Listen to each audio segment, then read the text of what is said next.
This screencast is about how population grows. Now in 2011 the world's population topped 7 billion, and since about 1900 the world's population has grown what's known as exponentially. This means that the rate of growth has become increasingly rapid. As you can see by the black arrow, this indicates where the growth has been exponential. Between AD 1 and AD 1000 growth was slow, but in the last 1,000 years it has been very dramatic. By 2000 there were 10 times as many people living as there had been 300 years before in 1700. Not only is population increasing, but the rate of increase is becoming greater. Between 2008 and 2009, 220,980 people were added to the world population every single day. Growth is predicted to continue, but now the rate is starting to slow down. Population is likely to rise to 8.92 billion by the year 2050 and finally peak a century later in 2150 at 10.8 billion. This should be followed by a more stable period of zero growth or even natural decrease where the population is actually going down. Now population growth is usually shown as a line graph, as can be seen on this diagram here. Exponential growth produces a line that becomes steeper over time, taking the shape of a letter J. So as you can see, this here is a J shape, so that would be your exponential growth. Today, however, because the growth rate is starting to slow down, the shape of the graph is levelling off. So up here where it's starting to level off, and so it is now known as an S-shape curve.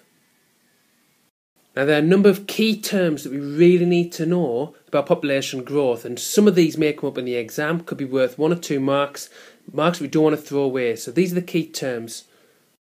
Zero growth, as it says there, is a population in balance. So the birth rate is actually equal to the death rate.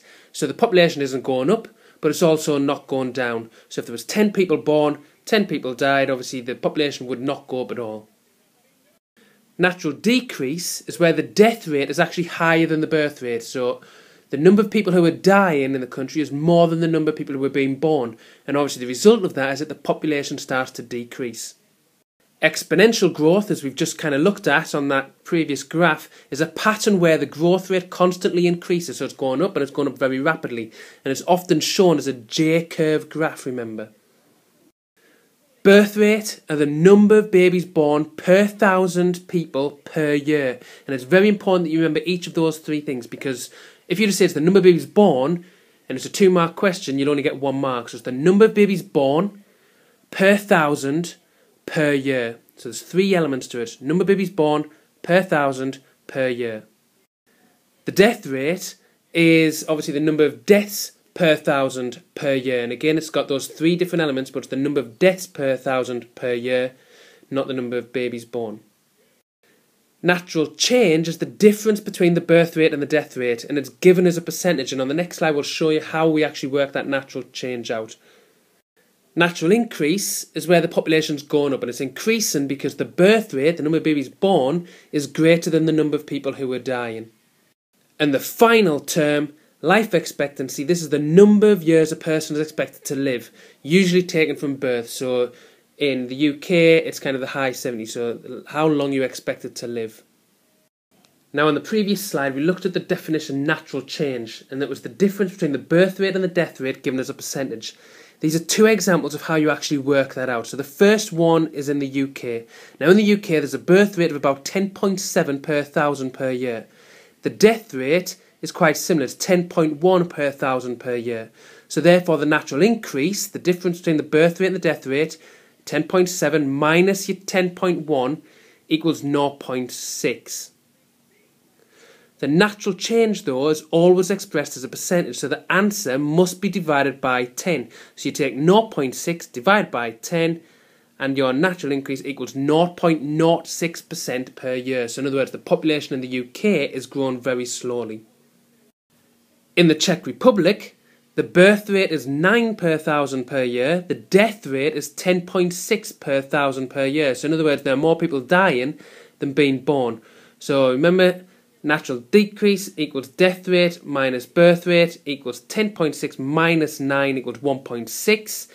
Natural decrease equals 0.16, because again we divide it by 10, and sometimes that's written as minus 0.16% to show that the population is decreasing by 0.16%.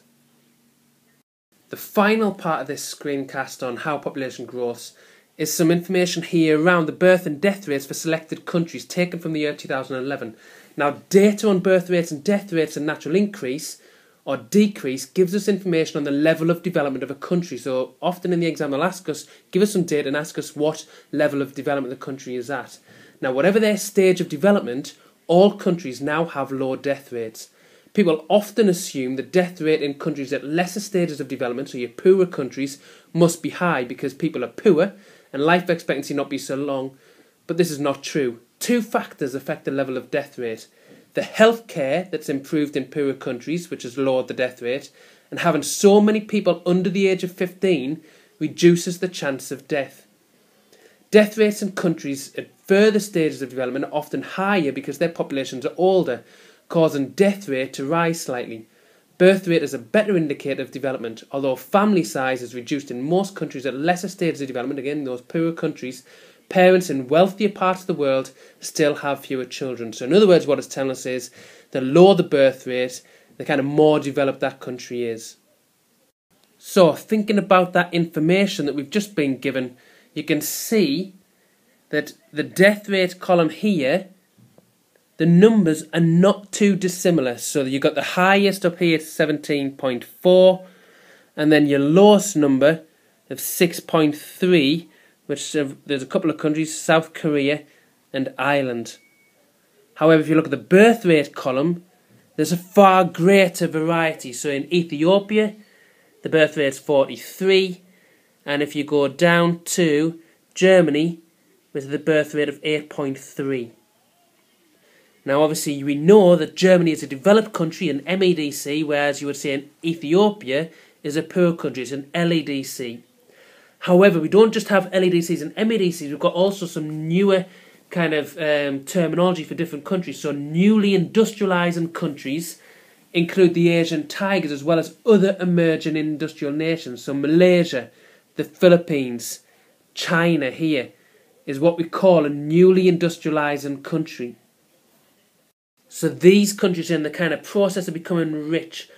Asian tigers are another name given to some countries. One of the 4 East Asian countries of Hong Kong. So Hong Kong there.